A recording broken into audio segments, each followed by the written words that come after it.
o'xshash maqsad va o'xshash g'oyalik bu bir juft oila qurgandan keyin Alloh taolo ularga ular kutgan o'g'ilni ato qiladi.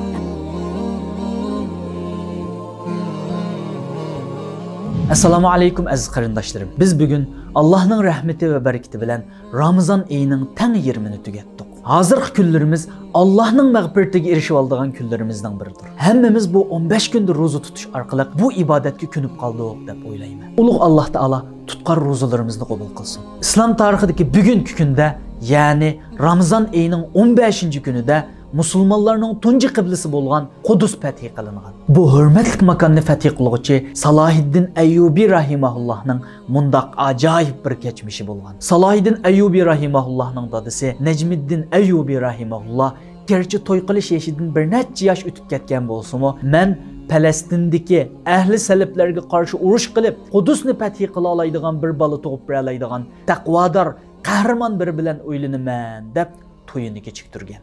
Shundoq kunlarning birida Najmiddin Ayyubi bir ayolning men farzandini Masjid-i Aqsoni fath qilish uchun chavandoz qo'mondan qilib tarbiyalaydigan biri bilan to'y qilaman deb podshohning elchi bo'lib kelgan odamni rad qilganligini anglab qoladi. Bu gapni anglagandan keyin, "Menga loyiq ayol mushukan" deb podshohdan shu ayol bilan o'ylab qo'yishini talab qiladi. Uzun o'tmayla ikki o'ylanning to'yi bo'ladi. O'xshash maqsad va o'xshash g'oyalik bu bir juft oila qurgandan keyin Alloh taolo ularga ular kutgan o'g'ilni ato qiladi. Ana shu o'g'il Qudus Fatihi deb atalgan qo'mondan Salohiddin Ayyubi rahimahullohdir. Ota-onasi uni mana shundoq buyuk maqsad bilan cho'ng qiladi. Kichikligidan boshlab uningga Qudusni fath qilish engini so'ngdirdi. Uning kallasiga Qudusni sen fath qilasan, sen qila olaysan o'g'lim degan so'zni qo'yib etdi. Ota-onasi uni mana shundoq cho'ng g'oyalar uchun tarbiyalaganlikdan u musulmonlarning tunji qiblasi bo'lgan Qudusni fath qilish sharafiga noil bo'ldi. Shundoq musulmonlar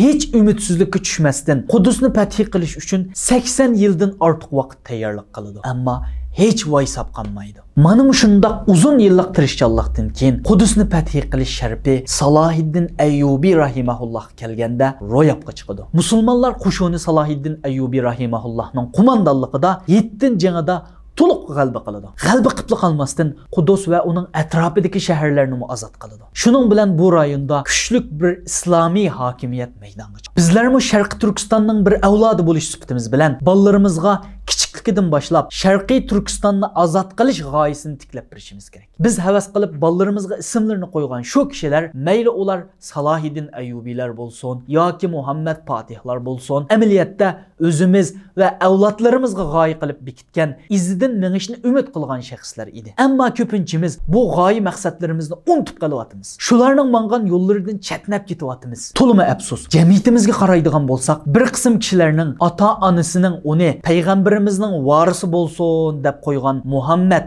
Ahmad degan ismlarga uchuq oshkor xiyonat qilayotganligini ko'ryapmiz. Hatto ba'zilari payg'ambarimizga uchuq oshkor til uzatadigan, payg'ambarimiz elib kelgan islom dinini xunuklashtirishga petnalaydigan, hatto uyalmasdan dinimizga o'chmanlik qildiganlarning safiga qo'shilib xizmat qilyotadi. Bularning bu chekidan oshgan qilmishlari islom diniga va ota-onasiga qilgan xiyonatdan boshqa narsa emas qarindosh. Tarixda Salohiddin Ayyubi rahimahulloh Qudusni fath qilgan bo'lsa, bizning oramizdanmi Sharqiy Turkistonni fath qiladigan Salohiddinlar, Muhammadlar chiqish kerak. Dini va millati uchun ko'krak kirib o'tirg'i chiqa oladigan, jenini va millini atay oladigan bir bilik avlodlarning yetishib chiqishi to'lim zarur. Ulug' Alloh taolo bizning millatimizdanmi shundoq moddiy manfaatni va yoki huzur halovatni maqsad qiladigan emas, balki Sharq Turkistonimizni ozod qilishni maqsad qiladigan shu niyat va shu g'oya ustiga o'ylanadigan bir juftlarni ko'plab chiqarib bersin. To'g'ri niyat va to'g'ri maqsad bilan yo'lga chiqqan bundaq juftlarga vatanimizni ozod qilishda yo'lboshchilik qila oladigan